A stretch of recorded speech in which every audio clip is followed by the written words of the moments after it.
Eridan, Building Purpose Enterprises. Talk about mastery.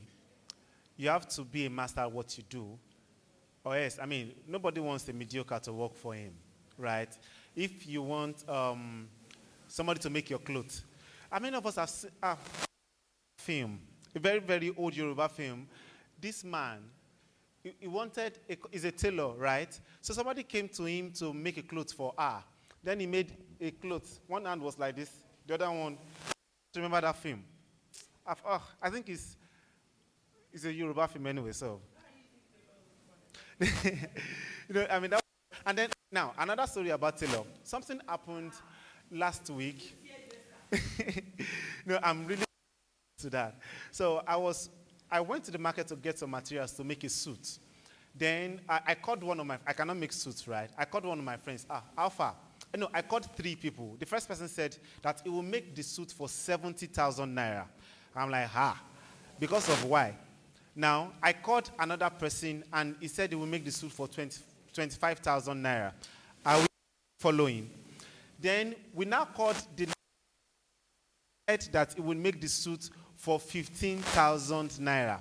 And then we even said that, Sheikh Ogba, 10,000 naira. And man was like, no. So which one do you think we went for? Which one do you think we went for? Normally, you want to go for 15. So the first thing I asked that, the person that can sew a suit for 15,000 naira, are you sure this person can make a suit? I'm talking about a 3-piece suit, and you want to make it for 15,000 naira. Now, I don't want to go for the 15,000 naira one because I'm not sure what the person is going to make. Now, so I just want to read something to us about branding. Please just listen for a minute. Process of creating and establishing a distinctive image or identity for a product. Right? A product, a service, or your company. He says it involves crafting a unique name, right? Now, a unique name. Naming is important. There are some people that they name their products after them. We have people, Christian Dior. I think that's the name of the man. You have a name like Shango Tedo. Orifunke Shango Tedo. Who is going to buy a clothes that the name sounds somehow? So you have to get a name that will capture people. Christian Dior is a really nice name, right? How many of us agree? It's not like putting Shango Tedo. I'm not against your name, please.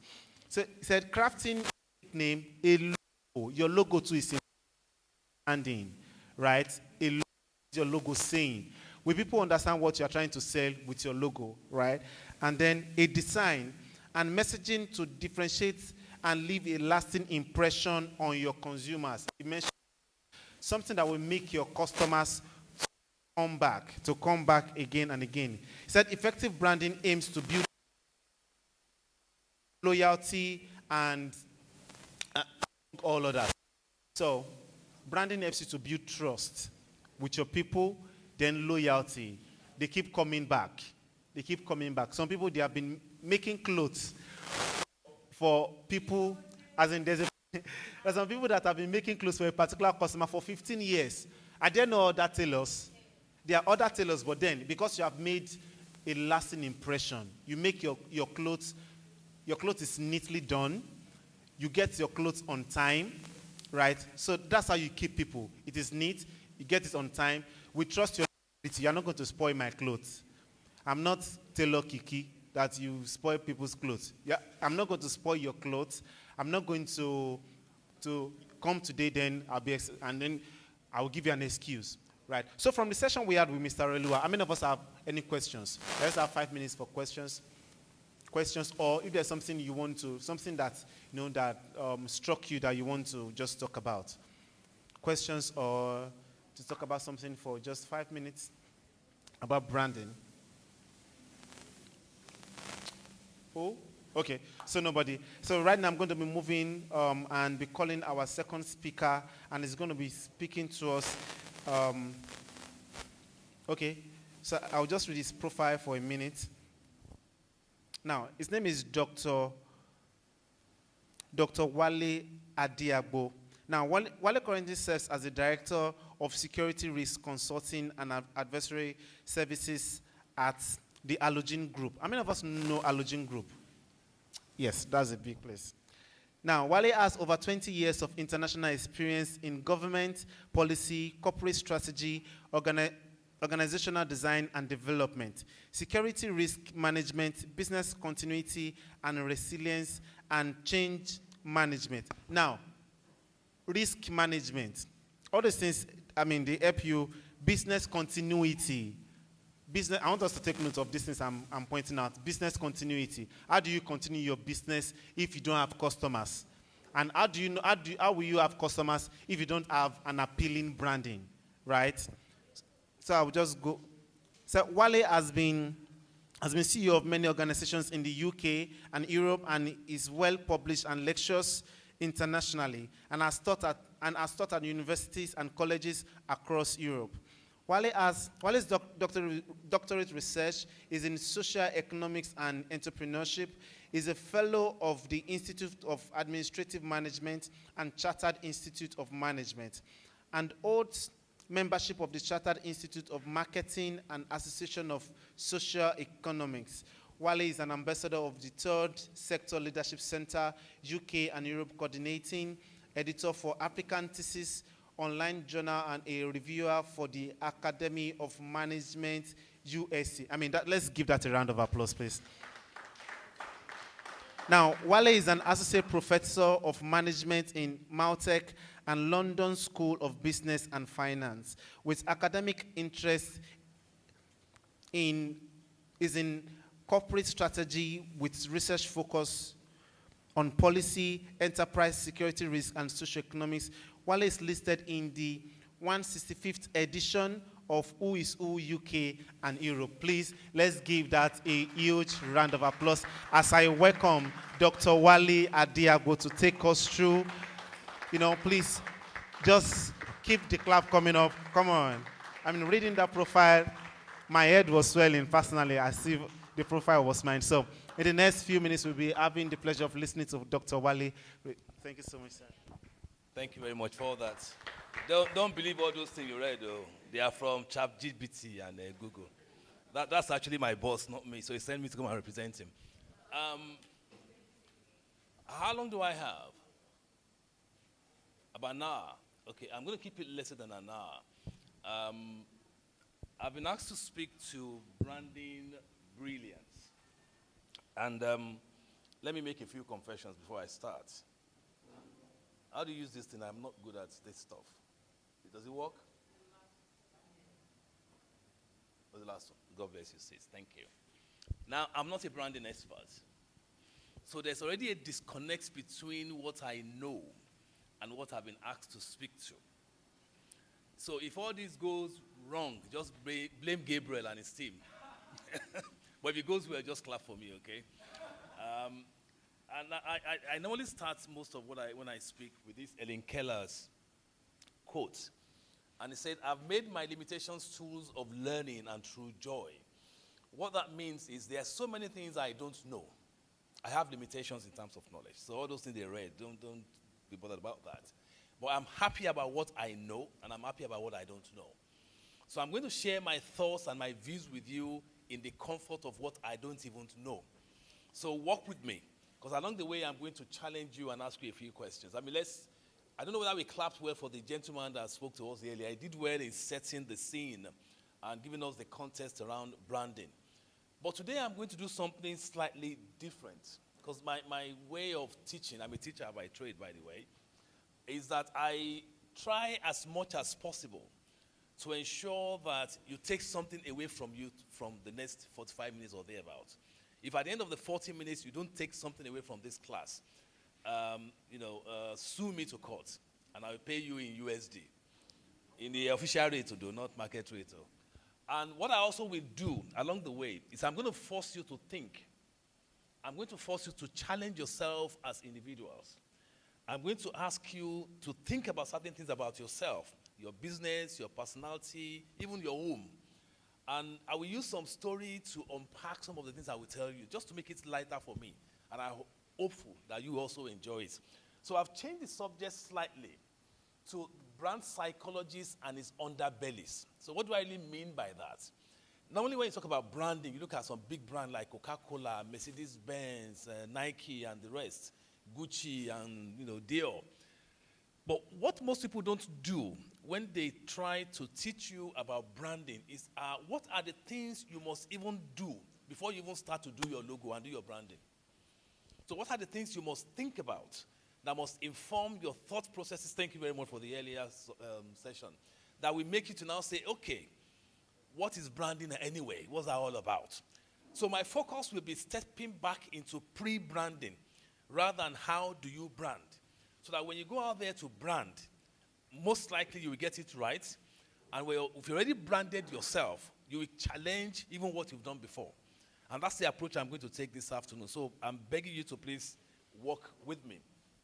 I've got quite a lot of slides, but I'm going to skip through some of those too. Please pardon me because of time. I will flip through quite a few. So don't worry about it. If you want copies, I can send it to you later. I'm not selfish with the little I know. But I'm going to focus more on the underbellies as opposed to the context and the fundamentals. There's no way you can brand your business or yourself if you do not know what is happening in your environment.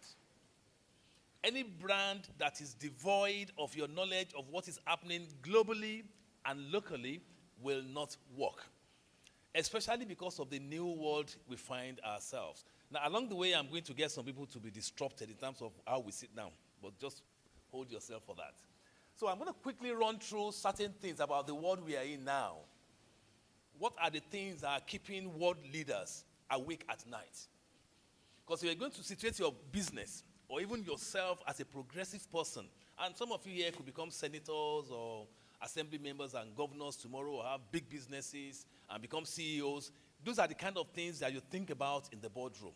And I will quickly run through them. I don't want the numbers to scare you off. But let's start with this. Poverty is still a major issue. And Nigeria, sadly, we are part of the 27% that will have a lot of poor people in our environment. So how do you brand when there's poverty all over the land? How do you attract the kind of stuff that my brother mentioned earlier, when people cannot even afford to have one full meal a day? There's also going to be food insecurity, sadly. I mean, Nigeria, with all our green grasses and everything, we are not going to have enough food to eat because we are not doing enough of agriculture. So where does branding sit in all that? Global warming is something we don't even talk about in Nigeria enough. And normally, yesterday night, I was still in Abuja. At this time of the year, you should be seeing Amatan. I'm an Ibadan boy. We don't see Amatan anymore. Something is wrong. And this morning was raining in November. That's not normal anymore because global warming is affecting us. So how do you situate yourself in such a place where you can see that you are green about what you're trying to sell to the populace? Now, we're also not getting very healthier as a people. The level of illness is increasing by the day. In fact, it is claimed that in the next few years, about 1 billion of the 7 billion global population will have some mental health issues. So we are not even well. We know well. That is what that is saying, really, to forget about all the grammar. So how do you brand to a market where wellness is quite a challenge? COVID-19 came, and he pretended to go, but it's not going. It's still around. In Nigeria, we call it acute malaria. By the time you drink shepherd tea and fonogai and all those, my brother there is laughing. He knows about those stuff. We kind of had a way to be resilient against COVID-19. So it's still around, and it's costing the world $44 billion to deal with. Social media, I think it was mentioned earlier. Social media, we have 34 million videos a day on TikTok. 34 million a day on TikTok. Over 100 billion WhatsApp chat. I've just done my own 1 billion when I was sitting waiting for my brother. So we all do WhatsApp every, Abby, don't we? 350 tweets, X, per minute. 350,000 per minute. So many of us are busy tweaking our finger on those small machines, Abby. That in itself requires a different approach to how we brand. And of course, at the back of that, we have fake news. Cybersecurity is the new threat facing us. When I was younger, many of you here, I'm sure I'm older than you, when they shout, thief, thief, ole, ole, ole, it's like I've stolen somebody's radio, or maybe my sister's very beautiful handbag, or somebody's TV. But nowadays, have you seen that really? People will steal your data. They will steal your info. They will steal your intel on your phone. So the nature of what will be stolen includes brand. People will steal your brand if you're not very careful about it moving forward. And the world global supply chain I won't go into this, a technical one. Since COVID-19 and now we have Ukraine-Russian war, being able to get goods from one country to the other is a major challenge. Children, again, a lot of children are suffering now. If you're watching the news around the Gaza Strip in Israel, the major news on CNN today are children that were captive by Hamas, I think, and are being released back to Israel. So there's a lot of issues about children. Now, we have our own example in Nigeria as well. I know we all blame our government for borrowing money, but it's not them only. The whole world is broke. With Nigeria, we've borrowed 87 trillion naira, and there'll be more to come. We're having more refugees also globally, sadly, because of the war that we have. Because currently there are 32 countries having crisis globally, 32. I know we speak more about the Gaza Strip and Ukraine and Russia, 32 countries. So you can imagine if you are living in that country, how do you brand? Or you want to sell to that country, how do you brand your good when you're in that kind of situation? And then in West Africa recently, we have some coup d'etat. Then technology now comes in to make things worse. How has it made things worse? In a few places, actually, what we now have is that people are now suggesting that if what we do now, we spend 30%, let me rephrase. If you spend a whole day to do something, in the next few years, machine will take over 8 out of 10 of what you do. That is the new world we're going into. In fact, some people claim, Elon Musk, the Twitter guy who owns Twitter, said recently that very soon, most jobs will be replaced by a machine. Most jobs. And that's the new world we're looking at. So even branding, as we do it, there's certain jobs that we go. A friend sent something to me this morning. There's a machine that can do. So if you are doing painting here now, forget it. That's not a business to go into. There are some very soon. Accounting will disappear very soon. Law will disappear very soon. Medicine will disappear to a certain degree because machine will start to do those jobs. So for you who are going into business as entrepreneurs, you must think about the kind of skills you need or the new areas of competency where you will be useful. So your branding, of course, must show the future. But it's not just about technology. When all those things happen, and some of them are already happening, and some of them are being planned to happen, we are also having a change in the way society is structured, the way we relate. Many of you are part of this Gen Z and Gen X, so I won't spend too much time in this area. You are the expert because you're the one living it. 7 out of 10 people in the next few years will be younger people. So when you're branding your business or yourself, you're branding for that population, not for older people like myself. And unfortunately, there's not a lot of trust around. Yesterday I was in a meeting with a minister, and she was saying part of what the new government needs to do is to rebuild trust in our system. So when you're selling something online or even offline, people must trust. You give an example earlier about, even a hand bracelet. It's not just about the quality of what you're selling. It's also about the trust behind what you're selling. The example given earlier before I started, tailor that can do suit for 70,000, one can do it for 15,000. It's not the price range that confused him. It was the trust around the quality of what he can deliver that said, me, I know they do 15,000 suit. And that's quite important now in the new age. And of course, many of us now transact online. We buy things online. We now use the different model of buying and selling. And therefore, it's changing the dynamics of how we work. The globe, of course, is changing. We have what's going on. And then we still have crime around our space. And this is the new crime, like I said earlier. People digitally stealing from you, not necessarily stealing your physical items anymore. But they're not that worthwhile anymore. It's your digital footprint that is important. So we have a new society where it is majorly about me and me alone. It is called the I generation. So when you have things like iPhone, iPad, they are intentional. They're already telling you that you are part of an I society, not society where I can open my door anymore. I start with me and my family. Abi, that's where we live now, isn't it? But when I was younger, it was not like that. And if I offend on the streets, my neighbor will beat me well. And if my neighbor is going to tell my parents, I'll be afraid because I will get triple beaten. They don't even need to know who your parents are. Because you offended, they will deal with you on the streets and you'll be happy. Because that is better than if you go home. Because you get triple of that when you get home. It's not the same anymore. So our world is changing. But interestingly, the model of consumers we now see moving into the future are people we call prosumers. What does that mean? Look at that word, pro and zoomer, from production and consumer. It's now suggested that the world will now be a place where those of us who are consuming are also part of the production process. Let me give you an example of a company I ate well, because they're doing too well. Facebook. What does Facebook produce? Who puts stuff on Facebook? We, Abby.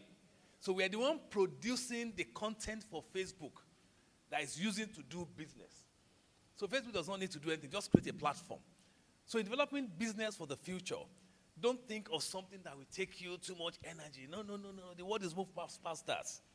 Look at a situation where your customer, your market, are the one producing it. And they produce that content for you that you now sell and make money from. That's the new world. That's the new market. That's the way to think.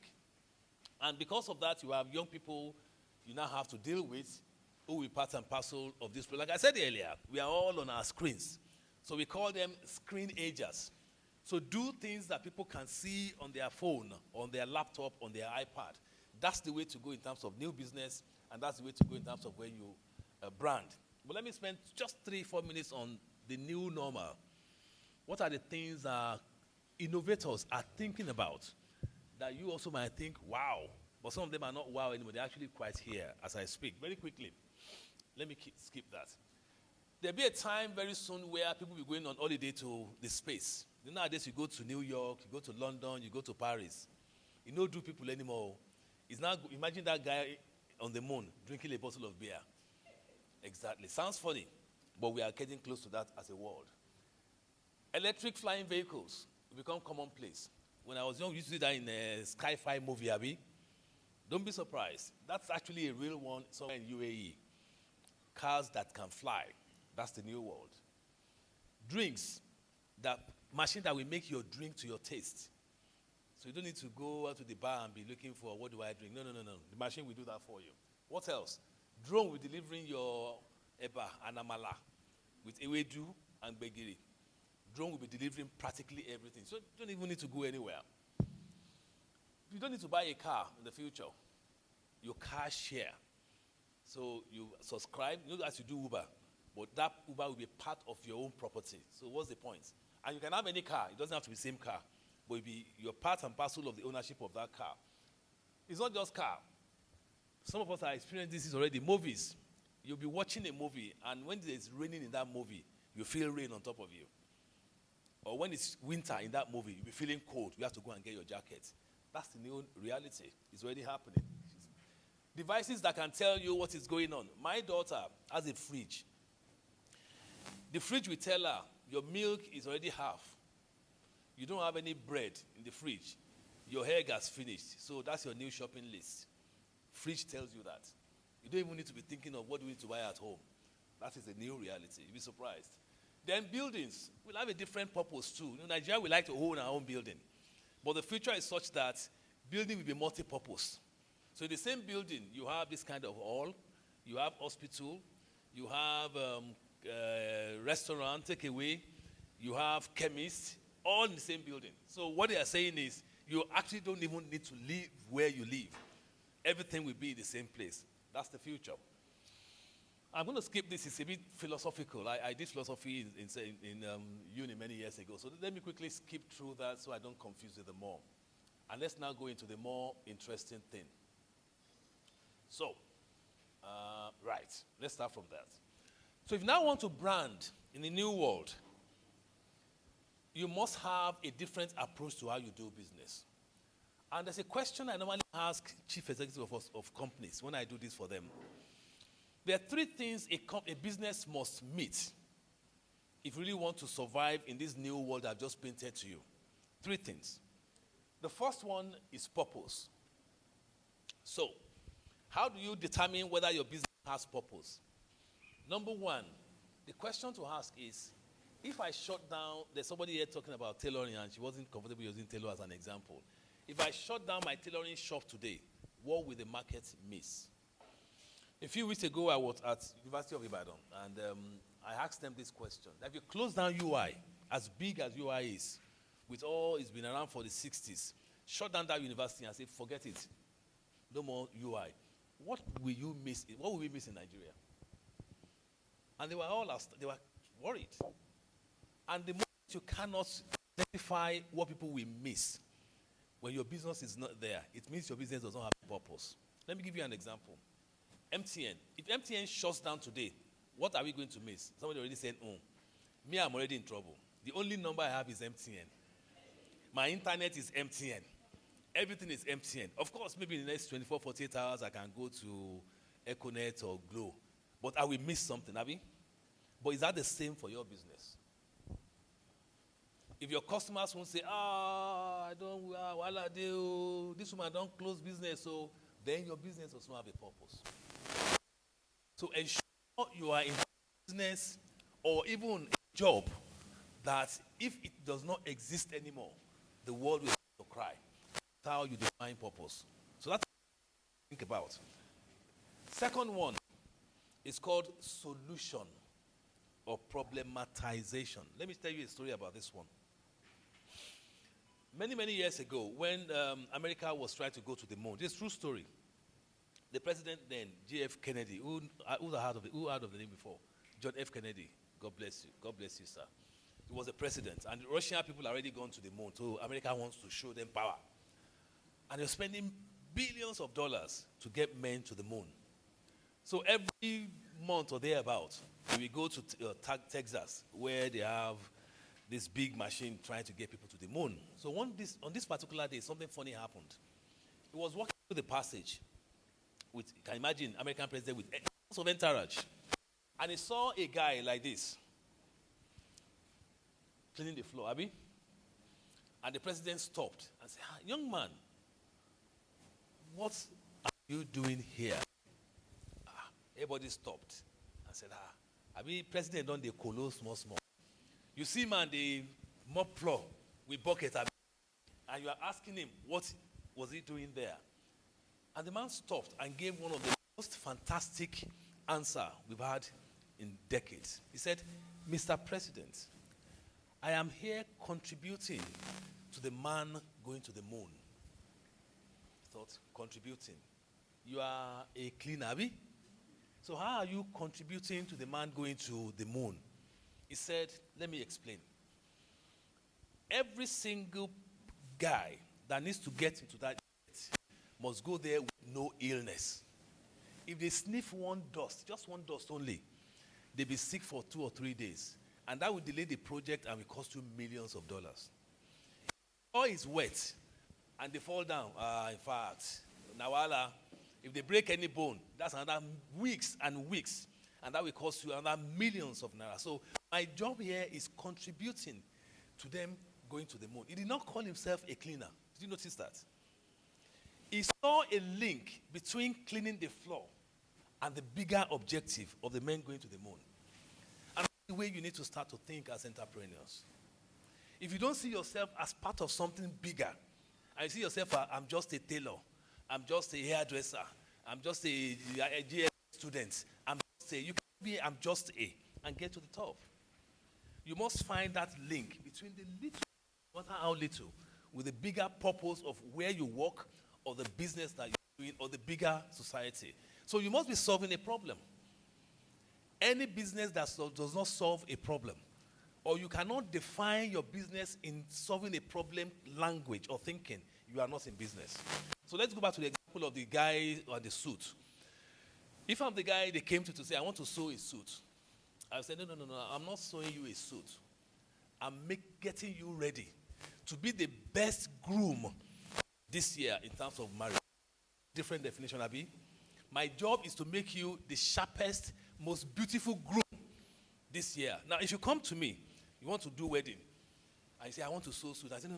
I want to make you the sweetest, most beautiful groom. Even if I charge you 100K, won't you stop?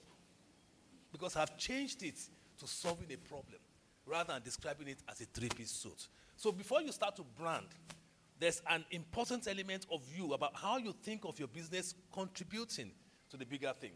The third question is essential, value add. We use that language a lot. Are you adding value? It's a word that we use too loosely. But what that means is, according to Aaron and Stout, value means essential. Value means essential. It's what you are producing or giving the market essential. If it's not essential, it's not going to survive. That's why pure water sold very quickly when it started in Nigeria. Because it's essential, Abi. It's yours, essential. So whatever business you want to do, before you even start to brand, make sure it's something that people need, or else it's not going to fly. You can do it for a year, 2 years, but after that, that's it. That's the end of it. So essentiality is important. Purpose is important. Solving problem is also important. I'm going to skip this brand one. Now let's now get into some practical elements, and I'm working towards the third end of my presentation. So what are the underbellies? Now, how many animals can you see? 4. Somebody can see 5. Who can see 6? You can see 6. Who can see 7? Somebody in the spirit. Thank you. God bless you. Oh, yeah, come, sir. Who can see 8? Who can beat him and see? In training. I can tell. Can you show us the 7 that you can see, please? 9. Somebody don't beat you. Oh, yeah, I got 9. Come. Oh, yeah, come and show us the 9. No? Oh, yeah, come and show us the 7, Jerry. Quickly. You can touch it. Go and touch it. I'm sure that's okay. Yeah. That's 2, 3, 4, 5, 6, fish, 7. Clap for him now. Clap for him well now. He's done well. 30 is well done. They are 16 actually. 16. Yeah, good Lord, yeah. They are 16. What that tells you is that if you're going to brand, you need to see beyond the usual. Your brand cannot be so simple that people will say, that is it. Chogotedo brand, that's it. What does that mean? There is something in the brand that is much, much more than a normal eye can see. The brand must have what they call intrinsic value. Things that are not explicit, but they are there. See this one as swordfish. Yeah? On top of the donkey, you have a hen. There's a crocodile here. There's a fish here. There's a beaver on top of the elephant. There's a tortoise there. There's even a bird head. These are intrinsic values that by the time you unpack your brand, they think, wow. I only think the brand means, gentleman in the camera, please come, I beg. So look at this as a brand, as a logo, as God. So what can you see here? You can see ASK and God, Abi. You can see orange. What else can you see? Gray. What else? Let me now convert this to that. This font type in itself means something. Something. That shape means something, Abi. The gray used underneath means something, right? Horizontal, Abi, means something. Now, the fact that they've not added the word together means something. The use of capital letters means something. And that's just a brand. That's 7, 8. Thank you very much, corporation. And that is what a brand must do. So you must go from 5, 6, 7 to 16 items that unpacks your brand. Second thing is it must have perceptual positions. What does that mean? Just what we've just done now. How I see things. How he sees things. How someone else should see it should be part and parcel of your brand. So it's not just you being able to interpret it. It's not complete in itself. You must be able to be clear about what your brand looks like. Next person to you must have a perception about that brand. See what I've just done to ask God. I'm sure if the person who did it will probably come here and give us a different version entirely, Abi, because I didn't know about that brand. But I've just interpreted it in the way I see it. Your brand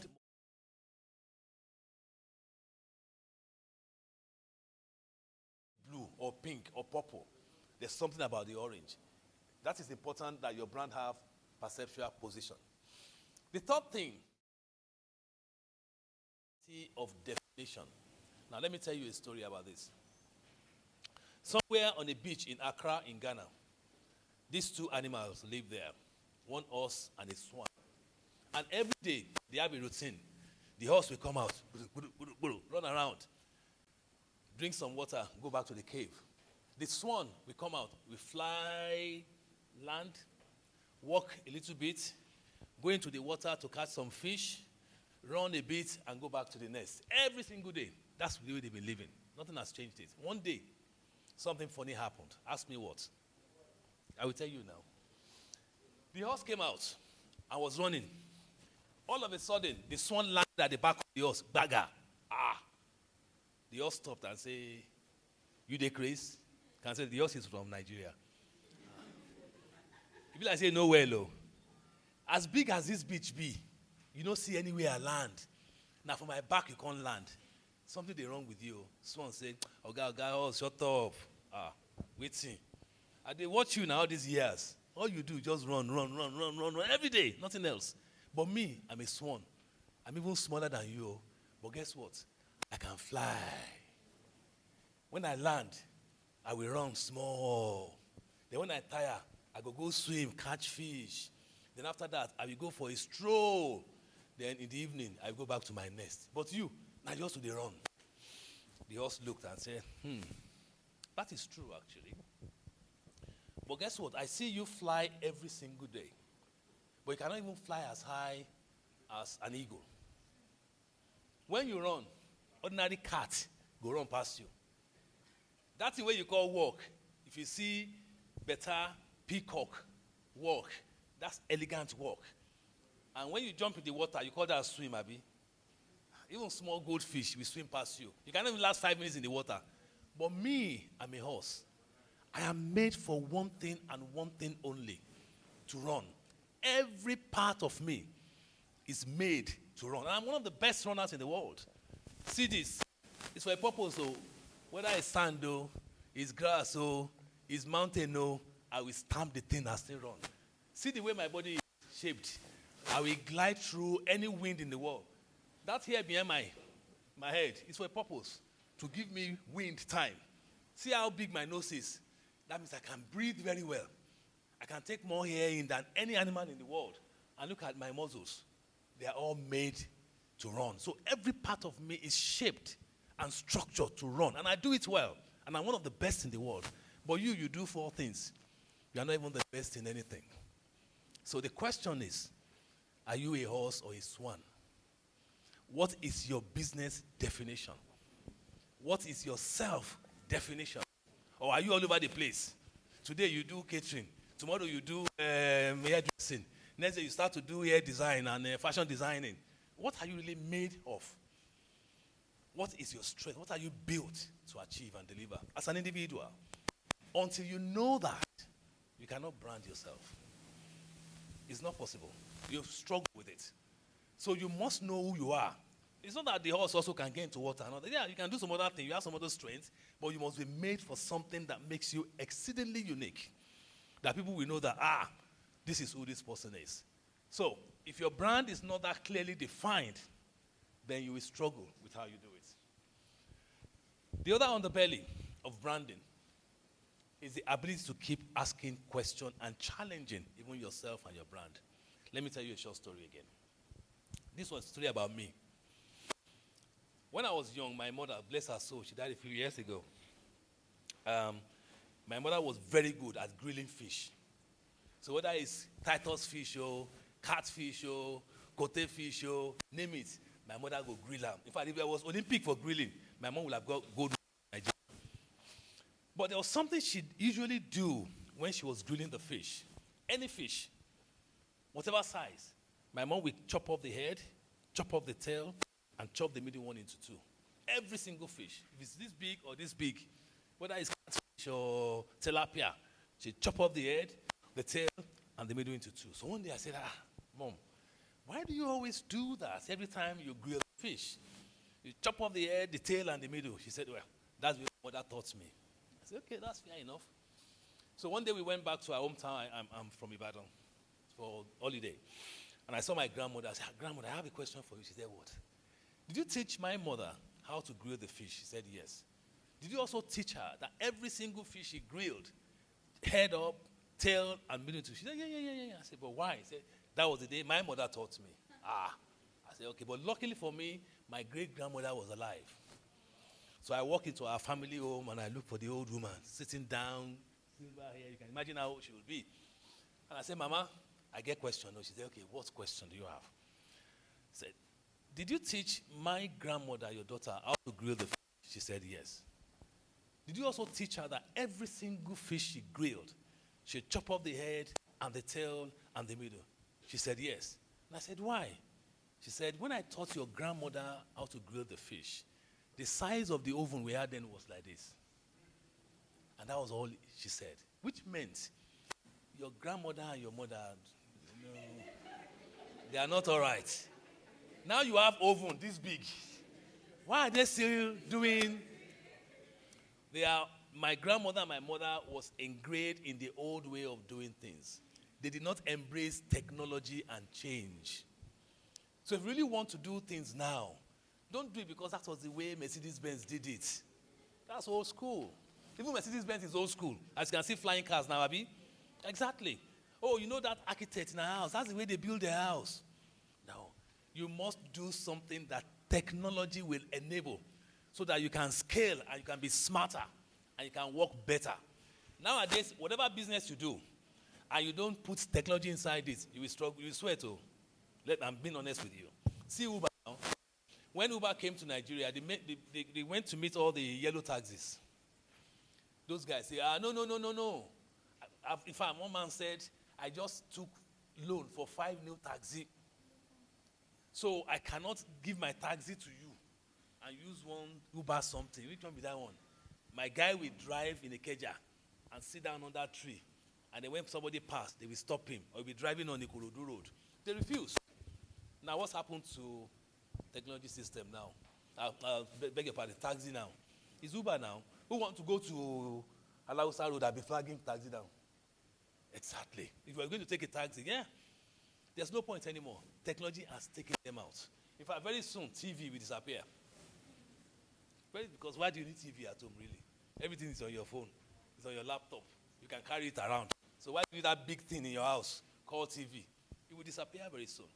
Technology is taking a lot of things out of it. See what my brother is using to record. In the old days, in a camera, they carry the camera like this. And they'll be following you. See, he's using his phone, Abby. That's new technology. So anything you do now, even hairdressing and fashion designing, if you don't use technology, you will sweat. Next one, your brand must show empathy. Your brand must show empathy. Now I'm going to need some people to volunteer for me, please. My daughter, please come up. Thank you.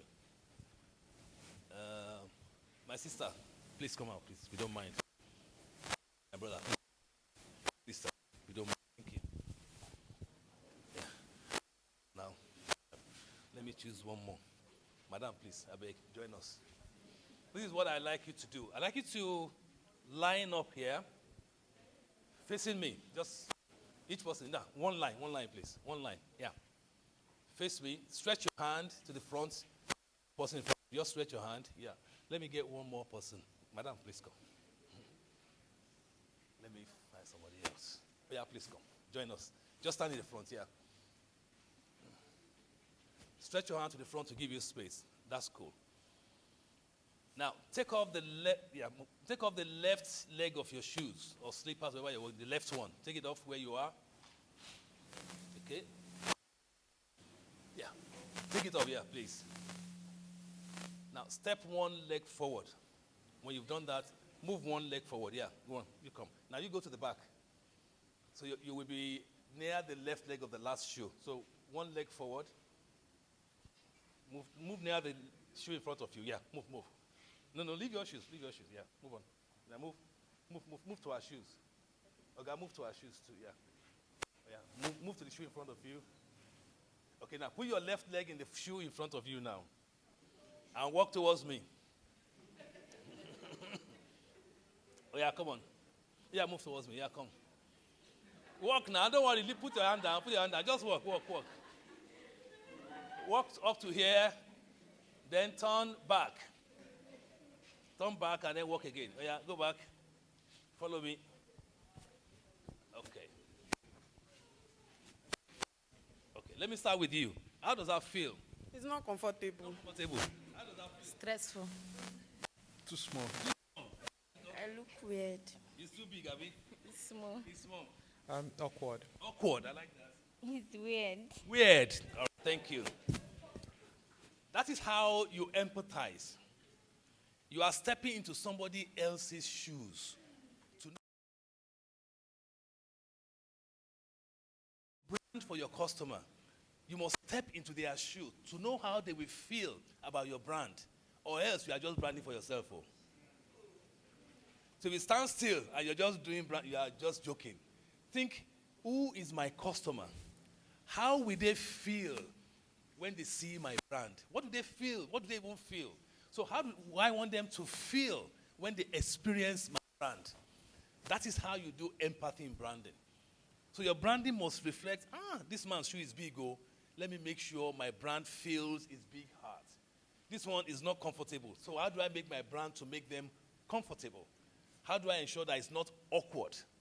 That is how you do branding. So that's how you make sure your brand has empathy. It has people's feeling. You must be able to feel it. People must be able to feel what is it that you're selling to them. Let's clap for them, please. Thank you. And return people's shoes. I better go. Thank you, guys. Now, I'm going to skip that. Now, I want to do a small exercise on open and cross. Now, I need to disrupt the class a little bit and ask some people to, those of us in the front, join me, please. Yeah, my brother, move your chair nearer to us. And those in the next row, please come here. I want you to come and sit at on the chairs here. No, thank you. Move, come. Guys, come, please come. Not all the chairs, just a few. Maybe two more here, please.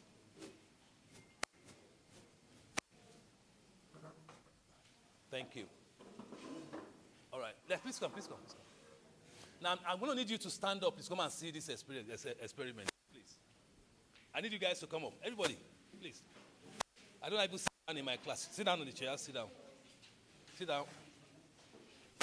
Okay. Just join any empty chair. The empty chairs, come and join us.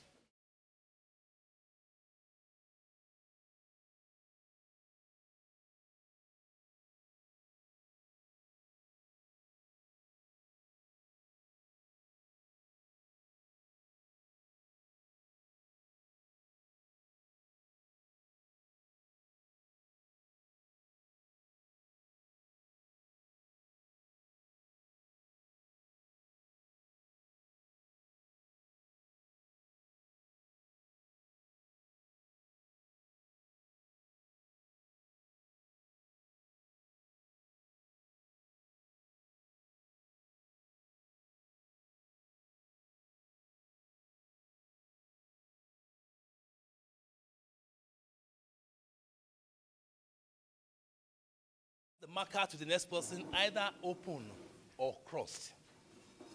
Are you hearing me? So it's your choice whether you want it to be open or crossed. So your choice also what I decide to do, whether it's open or crossed. So you watch me very, very carefully and see what I'm going to do. So I'm going to pass this pen to you.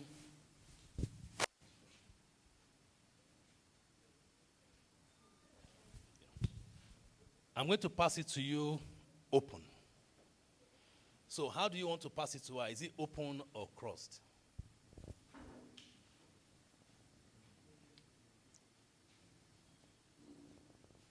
Is it open or crossed? You have to say Cross. It's crossed. crossed. You are wrong. So how are you passing the cross, the pen to her? Do you want to pass it to her open or crossed?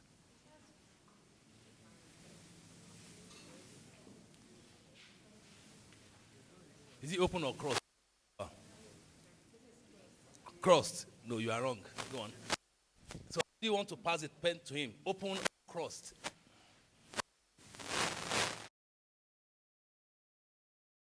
How do you want to pass the pen to the man next to you? Open or crossed? Crossed, you are wrong. How do you want to pass the pen? Open or crossed? You are wrong. How do you want to pass the pen? Open or crossed? You are wrong. How do you want to pass the pen to her? Open or crossed? Crossed, you are right. How do you want to pass the marker to her? Open or crossed? Open, you are correct. How do you want to pass it on? Open or crossed? Open, correct. How do you want to pass it on? Open or crossed? Crossed, you are correct.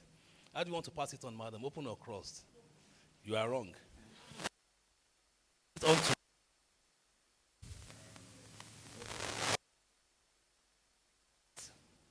You've been guessing, have you? Now watch very, very carefully. Yeah. Watch very, very, very carefully. I'm going to pass the marker to you now.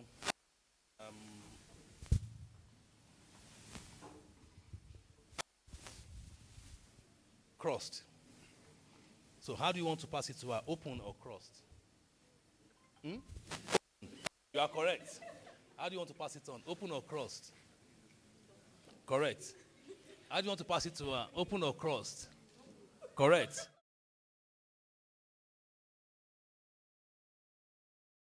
How do you want to pass it on? Open or crossed? Correct. How do you want to pass it on? Open or crossed? Correct. How are you passing it on? Open or crossed? How do you want to pass it on? Open or crossed? Correct. How are you passing it on? Open or crossed? Correct. How are you passing it on? Open or crossed? Wrong. How are you passing it on? Open or crossed? Wrong. How are you passing it on? Open or crossed? Crossed. You are wrong. Okay, I'm going to do the last one, and I'll tell you the answer if you don't get it. Now, guys, watch very, very carefully. Yeah? Because now, for the last time, I'm passing this pen to you. Open. How are you passing it on? Wrong. How are you passing it on? Correct. How are you doing it? Wrong. How are you doing it, sir? You get it now? Open. Correct. Wrong. Correct. Madam. Correct. Madam. Correct. And you? Wrong. Open or crossed? Wrong. Open or crossed? Wrong. Open or crossed? Correct. What do you think the answer is? You're missing the point. It was my leg that was open or crossed when I was passing it on. All of you were focused on the pen, but you didn't focus on the totality of my person. So it didn't matter what I was doing with the pen. Whether the pen is like this or like this or like this, so it didn't matter. What I was crossing was my legs, and what I was opening were my legs. Thank you very much. Nobody saw that. God bless you. Lovely. So the lesson is when you're branding yourself or you're branding your business, thanks for cooperating there, you must look at the totality of what you're doing. Don't focus on the small thing. The pen didn't matter. The pen was just to throw you off. What was important was the shape of my body, whether my leg was crossed or my legs were open. So branding requires that you look at the totality of what you are doing. You can't just be branding small bits and expect your brand to be strong and powerful. It requires you to have a holistic view of what it is that you're dealing with. I'm nearly the end now, so don't worry, we go soon. So, brand also requires listening. It requires listening amongst the noise. Let me explain what I mean by that with another story.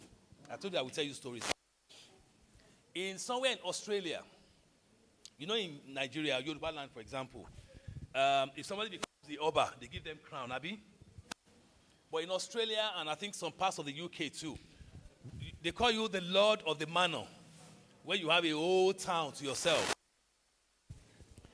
But in this particular county in Australia, for you to be, when you become the Lord of the Manor, pass from the father to son and to son, they give them this antique wristwatch, like the one you can see there. They don't have crown like we have in Yoruba land or Igbo land. They have a wristwatch. They pass on from father to father. Very expensive, very valuable. So on this Saturday morning, the Lord of the Manor thought, let me go and see my people working in the farm and see what they are doing. So he put on his wristwatch and he walked among them, saying, well done, oh, how work, eh? Yeah, high key, and all that. And he came back home in the evening. As soon as he walked in, he realized that the watch was missing. Can you imagine Oni of Ife or Obi of Onitsha missing his crown? Now, I'll be that now. Man said, okay, what do I do? I was so sure I had a wristwatch on when I left this morning. So he called everybody on his farm, 100 of them, say, let's have general meeting. There's trouble here. When I was on the farm yesterday, I lost my wristwatch. I know how valuable this is. If any of you can find a wristwatch, I give you $100,000. Say, Abba. Everybody say, okay, that's the wristwatch for this farm. No wala. Everybody went back to farm that morning, and they were searching everywhere.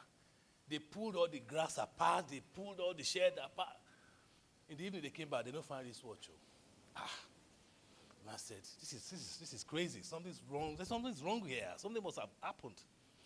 Next morning, a young boy of about his daughter's age knocked on the door. He said, oh God, Lord. He said, yes. He said, are you still looking for your wristwatch? He said, yes. Can I go out there and find it? He said, yeah, of course you can go out and find it. He said, do I still get the $100,000? Yeah, of course, yeah. So the boy went out. 4 or 5 hours after, the guy came back with the wristwatch. The man said, no. Yesterday, when everybody was scattering everywhere, dabaru everywhere, I saw you now, just gentle for on top fence. You don't do anything. So I know you are not looking for the wristwatch. And you could have told me yesterday if you found it. So he said, okay, boy, come. How did you find this wristwatch? The boy said, okay, I will tell you what I did. He said, yesterday, everybody was scattering everywhere and looking everywhere. It would have been difficult to find your wristwatch because your wristwatch has this unique sound. Tick, tock, tick, tock. And you can only find a wristwatch when everywhere is quiet. So he said, what I did was, I organized my work from the edge of the farm. And I started going slowly, listening out to tick, tock, tick, tock, tick, tock. When I get to the end of the farm, I turn around again, take another lane, listen out, tick, tock, tick. Everywhere was quiet, listening out. I get to the end of the farm, I turn around again until I started hearing it faintly at the 3rd, 4th row, looking for it. That was how I found your wristwatch. I was listening now for the sound, that unique sound, because it was quiet. So what does that teach us about business and branding? You must have a pattern to how you want to brand yourself or your business. But there must be something unique you must be looking out for. Because the world is crazy. To pay house rent, you have to go to school.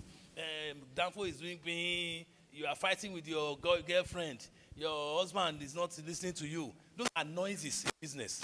That's what we call noise in business. It's not noise of a motor or aeroplane. No. They are the day-to-day things that disturb you. I have exam. I still have to pay for my school fees. My phone don't spoil. NEPA no bring lights. Our road is not good. Or that jammed me yesterday. Those are noises when you are in business. Despite all those things happening around you, you must close your mind to them and find an organized way of designing your brand amidst all that noise. So what that guy did was listening to the unique sound of the wristwatch to find it. So the way to find your brand is to be able to listen to that unique thing despite everything you're thinking about. It's not possible for you to be thinking about house rent and be doing your branding. Abi? It will not be perfect. You can't be planning for an exam and try to do your branding. You must clear your head. So clarity of your thoughts is exceedingly important when you want to develop your own self-brand. And finally, it's my final slide, be glad. I'm in love with this tree, the palm tree. Because the palm tree for me represents a lot of things, really, in my personal life, I'll say, and experience in business and in teaching, indeed. There are three things that make the palm tree unique compared to any tree in the world.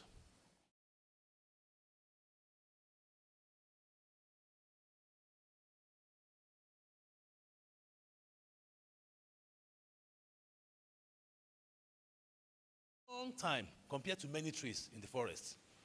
The second thing about the palm tree is when there's wind, high wind all over the place, many trees like Iroko tree, baobab tree will fall down. But the palm tree hardly ever falls down. It will bend though. You can see that this one, the wind are coming from there. Sometimes there are palm trees that go as low as this. But they hardly fall down. Hardly will you see a palm tree uprooted. The third thing about the palm tree now becomes the hardest part of the palm tree. If you want to cut this palm tree now, and you want to use a cutlass, if you use a cutlass here, the cutlass will break, I can tell you. But you have to cut at the top or at the bottom. Because they convert this hard bit to their strength. I know why the palm tree hardly falls down. The palm tree is always looking for water. So the root of a palm tree, that one for example, deep down, it's about 3 or 4 times the length of the one you are seeing. It's always growing at the bottom, like this. So when it gets to a hard place, no water, it will crawl again, move, looking for water. So the root of the palm tree is always growing, looking for water.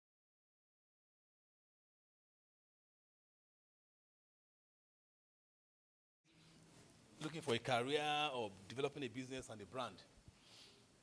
Make sure you are always seeking new knowledge. Make sure that your roots, what is inside of you, is 3 or 4 times stronger and better than what people see. Your brand is not just about that logo. The depth, you remember what I did with that, my brother's t-shirt?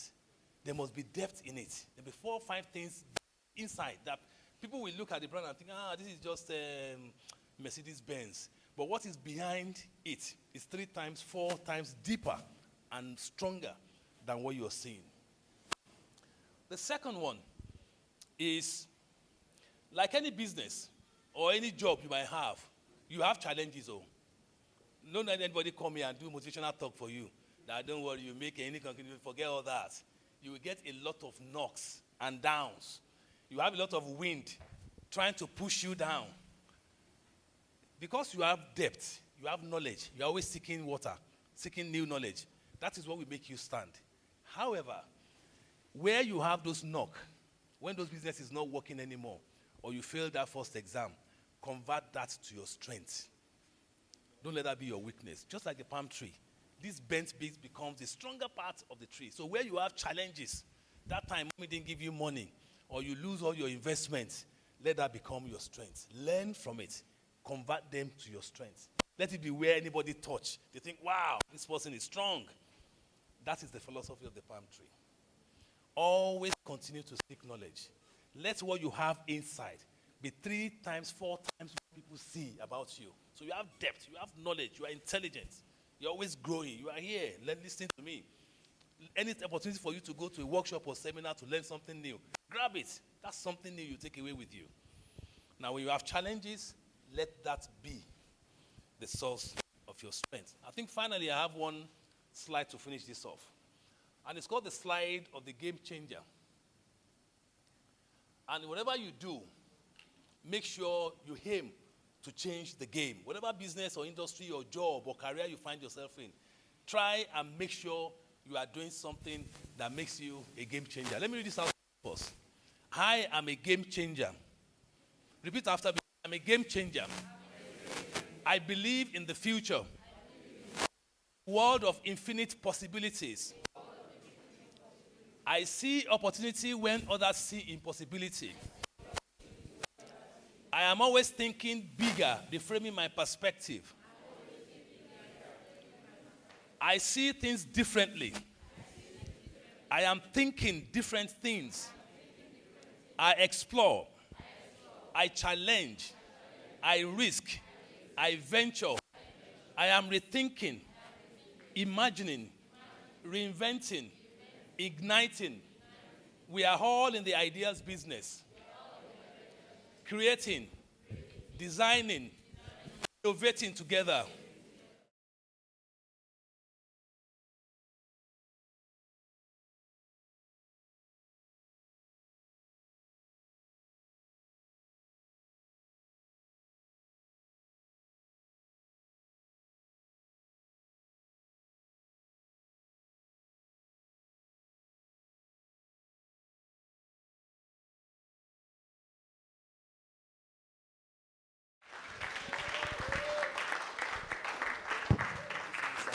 Please, let's give that a round of applause. I mean, was that illuminating? Please, before you go, sir, do you have any questions before he sets it down? Thank you, sir. Do you have any questions? We should have questions. Look, can I, please? Please, can you come forward?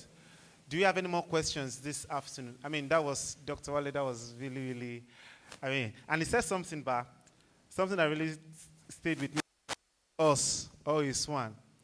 I mean, are you, I mean, that thing eats me, but, I mean, are you known for many things and you're not even, you don't, I mean, right? Okay, so let him ask this question. Good afternoon, sir. Concerning what he said, that's where my question comes from. Okay, my name is Elijah. So concerning what you said, sir, about the horse and the swan, you know, we've been brought into this knowledge of you need to diversify to survive. So being a horse, does it also embrace diversification? That's my question. Very good question. Absolutely, yes. Like I said when I was describing the horse can go into the water too. But the horse can also walk, Abi. Of course, he can't fly.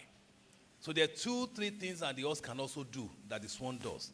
But what the horse is trying to say is, I do those small, small things. But that's not who I am. That's not what I'm made to do.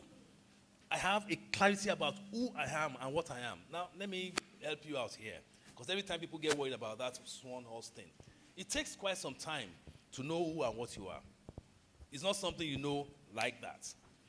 Now, anybody asks me now, who are you? What do I do? I say I'm a teacher. They think, no, with what you've done and everything. I am a teacher. And I'm proud to call myself. If I want, even when I travel, you know, immigration will say, what do you do, sir? I say, I'm a teacher. They look at you and say, okay, I beg. I say, yeah, I am a teacher. Because now I know what I'm built to do. And I'm comfortable in that. And I do it with joy in my heart. Now, it takes time. It takes a lot of introspection. It takes a lot of unlearning. It takes a lot of self-challenging, really. And it's quite disruptive for you to say, this is what I am. But when you get there, forget it. I mean, so when you see Davido went to uni now, the guy knows stay for university. The father even built a music studio at Babcock just to force him to stay. Yeah? And he said, I just want to sing. Now, thank God he's successful and all that. But he was clear about what he wanted, and he was clear about who he is. So it requires that ruggedity to say no. If my father is Davido's father, he asked me to go and study engineering. I'm going to do it now. Money day house now. I'm a babalowo. If he asked me to go and study to be a pilot, I said, Daddy, what else do you want me to study?